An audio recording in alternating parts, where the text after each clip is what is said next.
Sure bafethu King Leola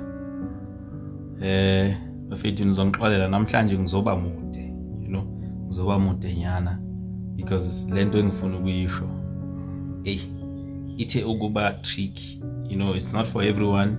It's for that 1% that considered itself to be just above intelligence. Yazi bafethu ukuba yindoda, something that is very very important, and i-character yakho nokuziphatha kwakho determines the type of man you are. Yesterday I went to a live where they were talking about African unity. Now I didn't want to become part of the panelists, but I was in the comments and I was actually saying to them, African unity at this point in time is not going to happen. And I said to them, you must fix your attitudes and you must fix your characters first before we can even start speaking about African unity. And these are my simple reasons.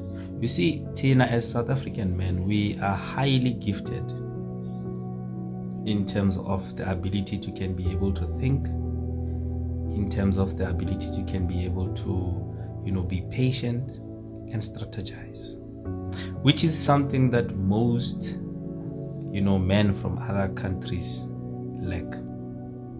One of the most important ability that we have as South African men is the ability to can be able to solve our problems, which is something that I see that your Nigerian men, Somalian men, Ethiopian men, Zimbabwean men do not have this ability. Because if they did, they wouldn't be going all over the world running away from their own problems. Because let's just be honest, a man who runs away from his own problems is a stupid man and he's a coward. So just imagine the Somalis, they come here, they are saying they are from a war-torn area. They ask us as South African men to give them a place to hide because they are scared of losing their lives. And the next thing, they go around killing our own brothers. They go around poisoning our sisters' kids and sleeping around with our sisters. And we as South African men are supposed to be okay with that. Nigerian men, they say they are looking for greener pastures here. Now, you want to tell me that South Africa is the only country in Africa that has what you need. So the bottom line is you are running away from poverty because you lack the ability to can solve your own problems, and you come here, you are becoming a problem to us South African men. You want to become part of the problems that we have as a country. We know what is our problem as a country. We know and we understand South African politics, but you don't, what can I say?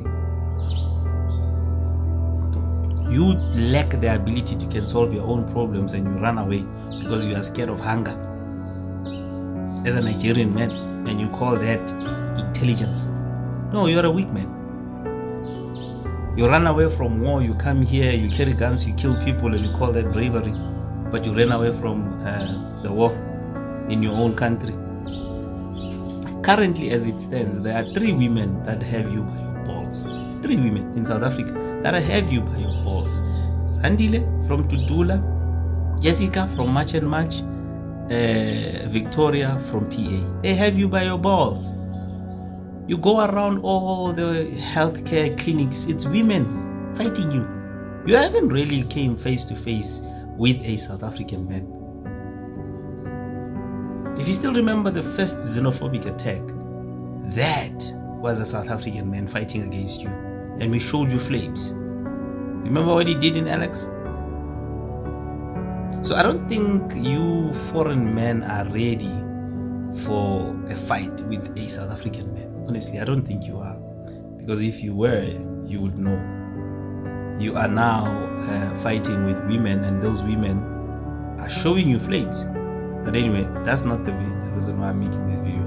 I just want to show you that a sign of running away from your countries because you are saying you are looking for better opportunities elsewhere.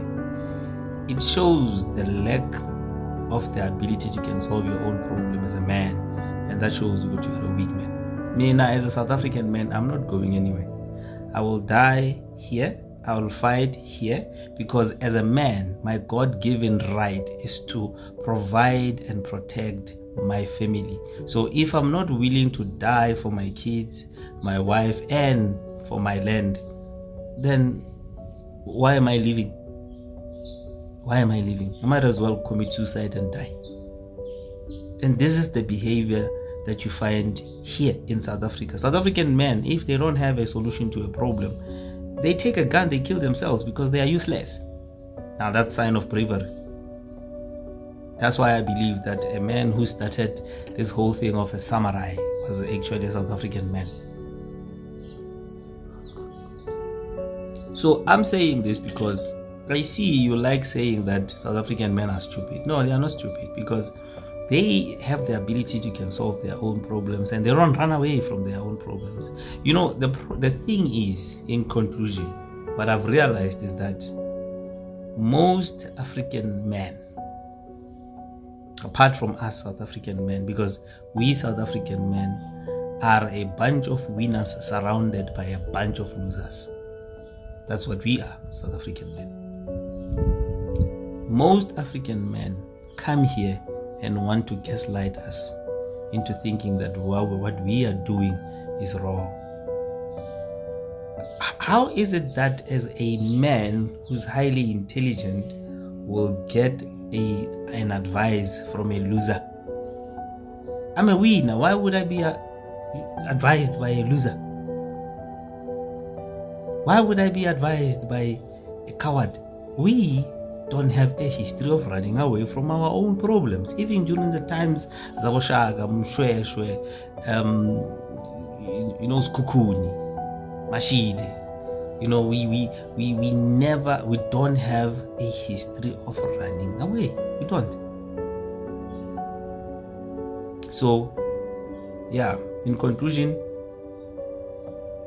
Nigerian men, you are just like South African women. You talk too much and you are scared of hunger. That's why it's even a waste of time talking to you guys. Zimbabwean men, same. Ethiopian men, same.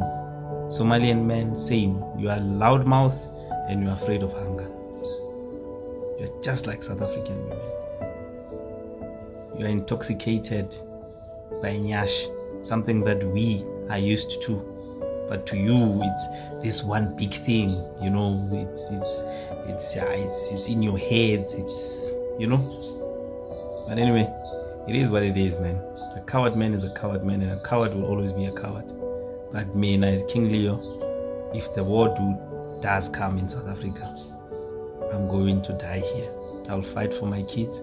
I'll fight for my country, for my land, and die here. I'm not going anywhere. Peace be upon you all. Really.